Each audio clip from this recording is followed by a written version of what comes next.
Broadcasting from the business capital of the world, this is the Podcast Business News Network. We are back now with Frankie Hart once again from Satya Yoga. We're excited to have her here. She's from Lakeland, Florida, but working with people all over the world. Would you mind introducing yourself to everyone today to start? Hi, Jill. I'm Frankie Hart, and as you said, I have a studio in downtown Lakeland called Satya Life Yoga, where we offer yoga classes for all levels, all stages, and all ages of life. From beginner to advanced, from prenatal all the way through to seniors. And we have students in their 80s, sometimes in their 90s, which I'm really happy to say. We also have more advanced classes, aerial yoga, yoga bar, and I also teach Tai Chi and Qigong. Oh, impressive. A long lineup of stuff that she does here today. And how do we reach out to you if someone is interested? Would you mind sharing that aspect? Sure, our website is Satya, Satya, life.com, satyalife.com. And you can always call us at 863-802-YOGA. And that also works as a text if you prefer to reach out with a text. Great. Well, thank you so much. Also for today, I know we had some people that were writing in and calling in asking some questions for you. Should we talk a little bit about that to start, or is that okay? I would love to dive in because I like to connect with the listeners and see what they're thinking about. All right, Kelly from Seattle, if you're listening today, we have your question. Do you recommend yoga for women who have just given birth? That is a wonderful question. So, first, I want to start with yoga is wonderful as a prenatal exercise. So, before giving birth, yoga can take you all the way through. I've had students in my class up to the literally the day before they gave birth. So, uh, yoga is, of course, modified as you're pregnant. The second trimester is the easiest, usually for people physically in the body, for the women, the moms, to feel comfortable moving. So we're very cautious in the first trimester, more than maybe other forms of exercise would be, because we want to really honor that stage. Second trimester, usually more active. And then third trimester is all about making room for mom as the baby is getting bigger and bigger. So we do lots of beautiful side stretches and poses to relieve back pain, hip pain, things like that. Also, it's wonderful for strengthening the body because, of course, you're going to give birth to this baby that you're going to be carrying, and the baby, I like to say, keeps getting bigger. So your upper body is challenged. Then, right after birth, Jill, if it's been a vaginal delivery, it's recommended for 6 weeks of just rest time, doing, and that's funny to say, isn't it? It's not exactly rest time as a new mom. You're getting no No. sleep at all. So rest from your yoga or other forms of exercise, because you're just going to be in that really precious bubble with your baby and your family. And at that time, it's very important that you spend the time that you do have to rest and nourish yourself. Then, so that's 6 weeks for a vaginal birth, 8 weeks, a little longer if you've had a C-section, because a C-section is a major abdominal surgery, and we want those tissues to heal, right? Mm-hmm. Now, when you do get back to yoga, the most important thing is that if you have any doubts, to consult with your doctor. Am I ready to go back? Most doctors these days are really recommending yoga to moms. And, that whole time during the prenatal yoga, we've been staying away from core work. Well, it's a wonderful time now to get back to doing poses eventually, not right at 6 weeks, but eventually to reestablish your core strength and pelvic floor strength and all of these wonderful aspects to get your body back to yourself. There are four little points that I want to bring up why postnatal yoga is so beautiful for you. And the first is it can help you relax your muscles. So, as I said, often neck and shoulder discomfort or back pain happen for people. So, the yoga can help restore and relax these muscles for you and bring blood flow to other areas of the body. Then it can improve your mood And that goes from being very lighthearted to being quite significant because some women suffer with postpartum depression. And so anything like the yoga and the breathing and the meditation can really make a shift in helping you establish a positive mood and a good feeling state. If you took any person and deprived them of sleep, our mood would be severely affected. And you're a mom, you know what I'm talking about. Oh, yeah.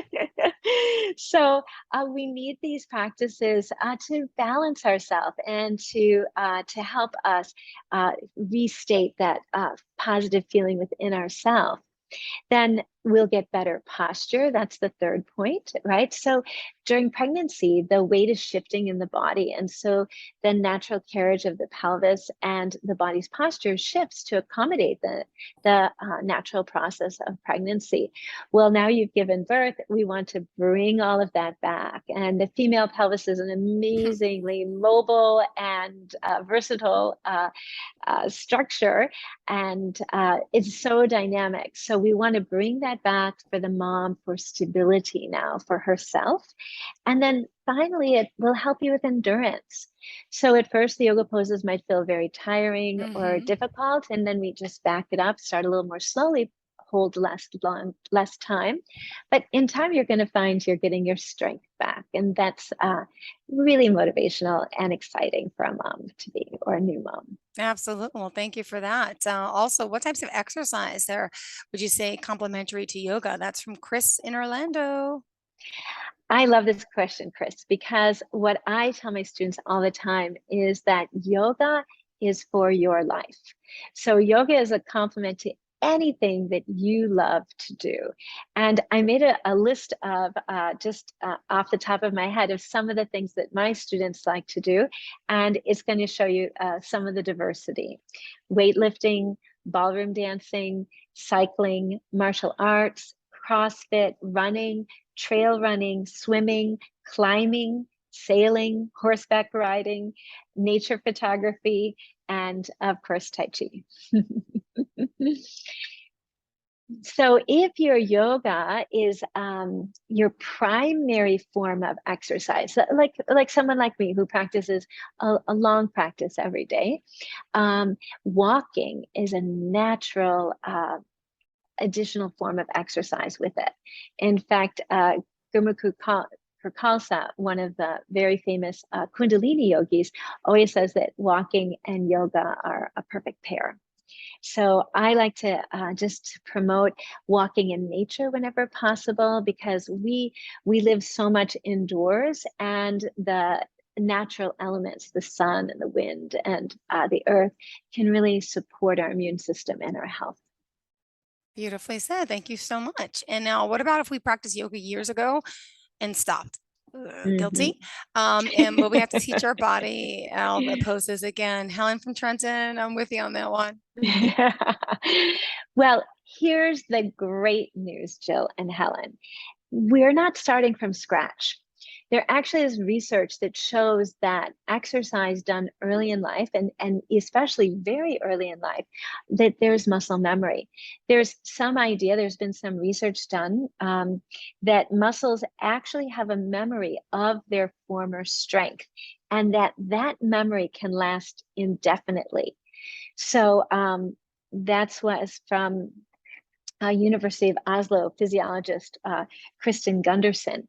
And they don't know yet what indefinitely means, but what they're talking about here is even if your muscle mass or muscle flexibility has diminished over time, there is a form of muscle memory.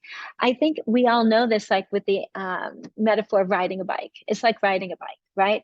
So, what do we mean by that? Well, you had to really work to learn how to ride the bike in the first place, but then later you might not have ridden a bike for 10 years. So you get back on the bike and it comes back pretty naturally because that training for the muscle and the mind and the muscle together, what we call neuromuscular patterns, are working very well for you, even behind the scenes.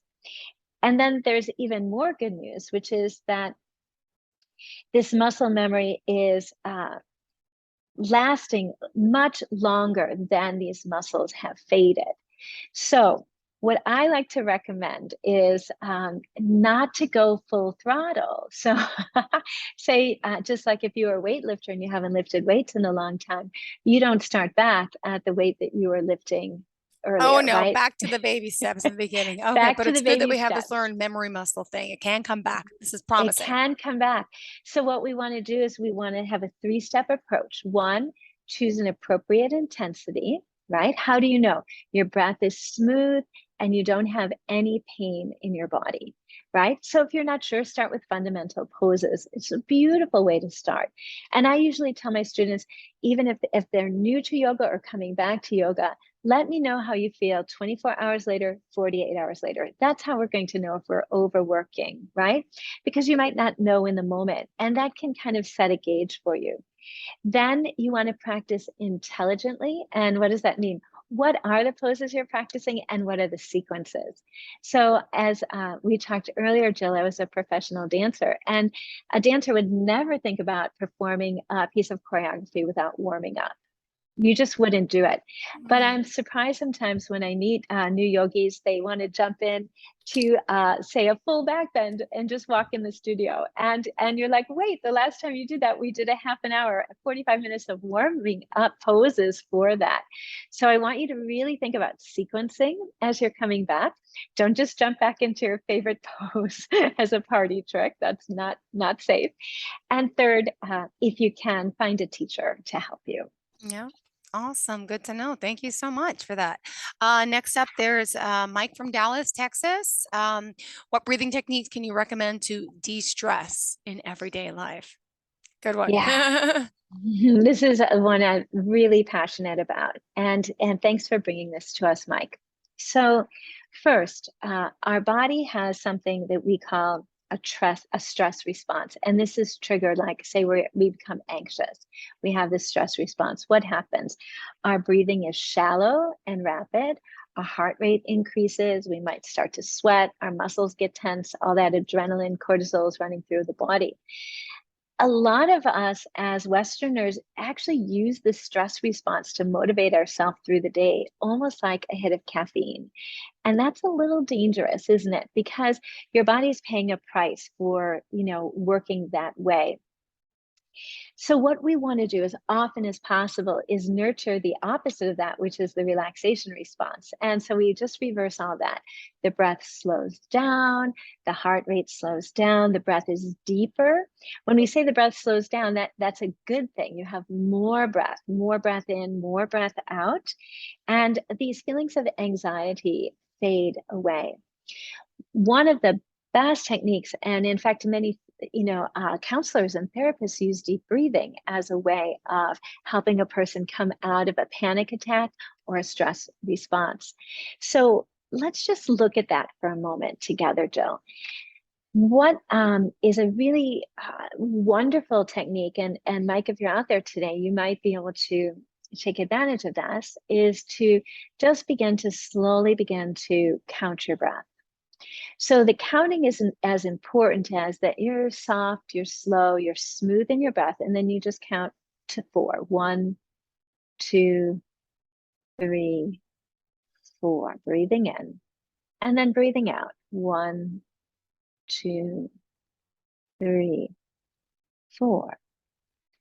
The curves of the breath in to the breath out are not rigid.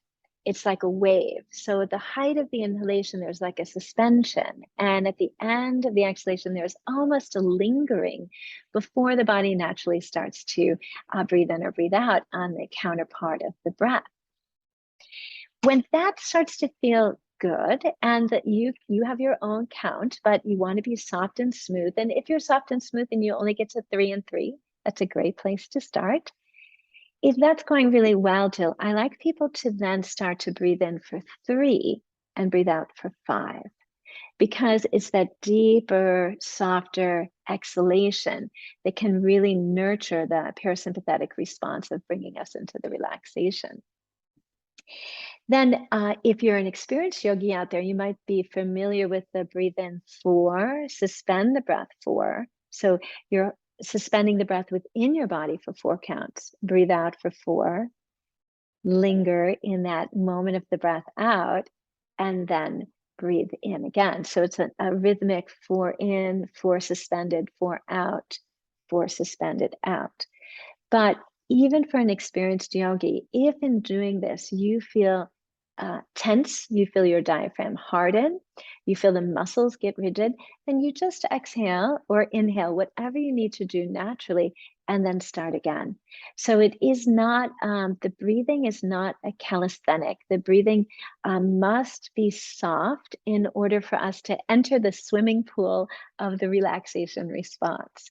Some people meaning very well are very tense, and they approach the breathing like they would approach lifting weights when they're upset. And we need to first relax.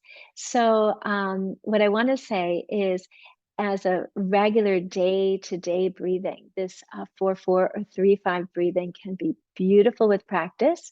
And just give yourself a moment. In the beginning, it might take 2 or 3 minutes, but with time, it might just take 2 or 3 breaths to slow down and smooth your breath.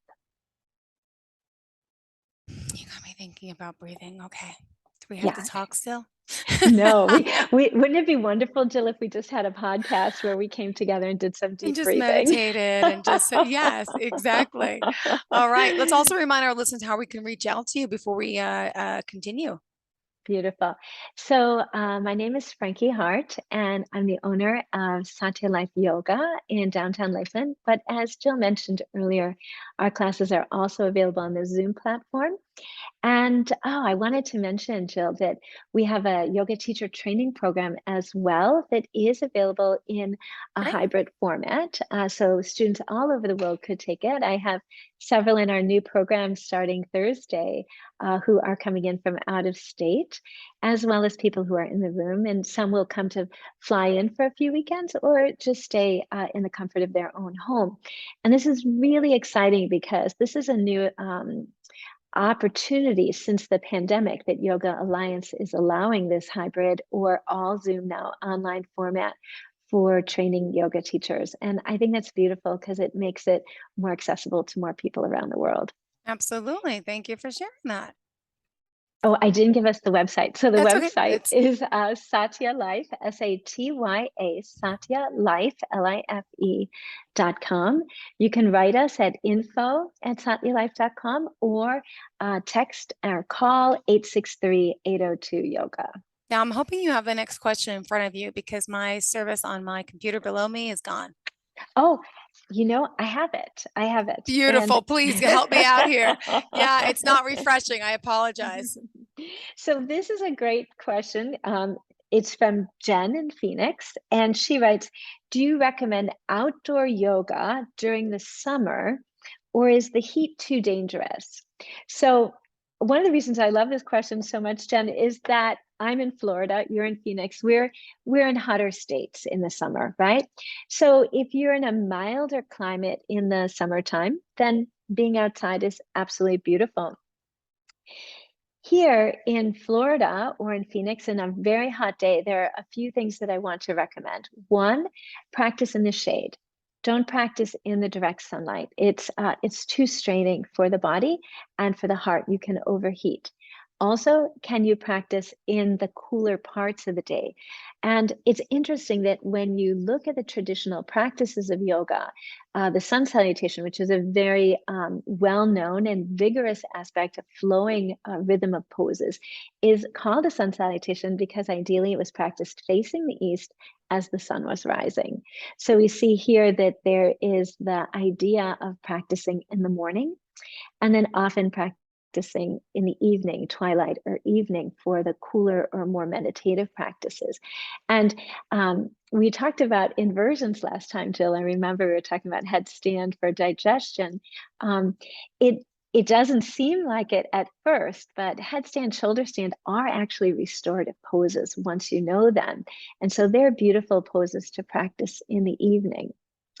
I have a funny anecdote with this question for Jen, and that is that several years ago, I was in Bali for a yoga experience during the summer solstice. So their summer solstice is our winter solstice. And you can imagine then that it was very, very hot and very humid. And the whole yoga experience was outside. It was covered, so we weren't in direct sunlight, but so it was covered, but it was open air. And the interesting thing was that for me, it was like another day in hot Florida summer. But most of the practitioners who were at this experience came from different parts of the world where it was not so hot. So for me, my body had acclimated to the heat and it felt very comfortable. But some of them were very uncomfortable. And so, of course, the teacher was monitoring and making sure they didn't get overheated. So part of it is also your own condition and what you're used to.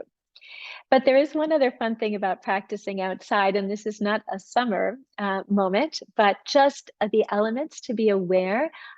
Make sure your area is clean and clear, so there is no glass or anything, especially if you're practicing in the grass, because we practice yoga with bare feet, unlike other exercises where you have shoes on. And then also, the other aspect is the insects. And I think this is a really cute story, Jill. But when I was there, I was in a down dog watching this amazing little creature walk across my mat. And I was like, wow, I've never seen this before. What is this? Who is this? And my teacher came running over and said, Frankie, get off your mat, and shook my mat and flipped it. And he said, that was a scorpion. Oh my freakiness. Ah! And what I love about this story is that, I had no fear, and I just was so enamored with the beauty of this creature, just the delicacy of its movements. And then, of course, my naivete, not even thinking that I should be looking out for something like that. So I bring it up just on the fly, that if it is sometimes necessary to look and see, make sure you're not around red ants. We have a lot of those here in Florida if you're outside. And to watch for symptoms of heat exhaustion. And just in case anybody out there doesn't know what these are, they can include weakness, dizziness, and especially nausea. If you feel any of those, you really should stop your practice and go to a cooler place or a cooler part of the day. Thank you so much for sharing these tips. My goodness. And do we still have another question from one of the viewers? That is the last question that we Okay. have today. But if we have a moment, I would just add that last Friday, I had the opportunity of teaching a yoga class at a symposium for all of the elementary and high school coaches in Polk County, which is Central Florida. And it was a really wonderful experience. And one of the opening speakers was a trainer for the Detroit Tigers. And so much of his talk to these coaches was what I consider yoga philosophy. And it really inspired me. So we were talking about different forms of exercise. So a lot of pro athletes now are being encouraged by their coaches to take up something like yoga, for the mindset, to keep their head in the game, so to say, to, get on the field with a clear mind. But also as a way to supplement your training without exhausting the muscles that you need on the field, but rehabbing them and creating more balance. And one of my favorite things he said was, if you're having your athletes do 100 reps of something, but only the first 10 have good alignment, then they need to stop. Doing 100 reps with 90 of them in wrong alignment is only hurting the athlete's performance. And I just love that this kind of intelligence is coming into even high levels of training, because many athletes feel that they just need to pump it out and just get all those done and hit all those reps, not knowing that they might be hurting their body in the meantime. Thank you so much for sharing that with us. And we are almost out of time. We have 3 minutes left. So, what else do you want to share about you and your practice, and why we should reach out to you? I mean, you also offer the yoga class. So we never even discussed half of the other stuff you did, but thank you so much for everyone who wrote in. Yes, yes.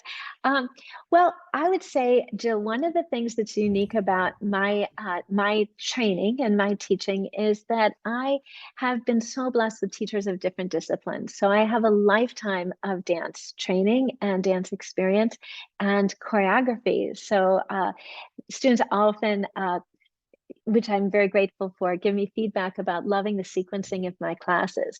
And that comes very naturally to me as someone who's been a sequencing movement for many, many, many years. But also, I've been really privileged to study energy work and healing modalities in the traditional Chinese medicine, Qigong field, which does come through in my classes, even if you're in a yoga class. And that the breath work that I've had the opportunity to study is key. So one of the things I loved is the diversity of these questions, because we see, people come to yoga from all different standpoints. They might be coming because they're pregnant. They might be coming because they're so stressed and they want to get pregnant and they're too stressed to get pregnant. They might be coming because they're healing from a surgery, a hip replacement surgery, or so many things, just general anxiety, or they might be an athlete who wants to promote a more balanced training for their body. So I would like to say that I love working with everybody, and the diversity of people and what they love inspires me every day. Thank you. And if we want to reach out to you, would you mind sharing the website again and your contact information? Absolutely. So my name is Frankie Hart, and my yoga Tai Chi studio is called Satya Life Yoga. We're located in Central Florida, Lakeland, Florida, downtown. Our website is Satya, Satya, satyalife.com.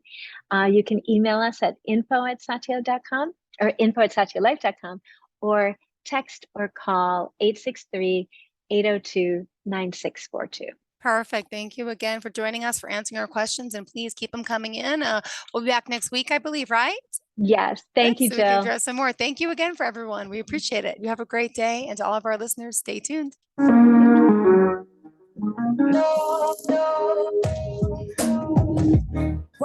Are you looking for even more of the podcasts and hosts that you love? The Podcast Business News Network is proud to announce that you now have even more ways to listen live. Check out the MyTuner Radio, online radio box, and Simple Radio apps on iOS and Android, or find us online. Search for Business News Network on mytuner-radio.com, or search Podcast Business News Network on streama.com and onlineradiobox.com/US. Take your podcast on the go and don't miss a minute of the action.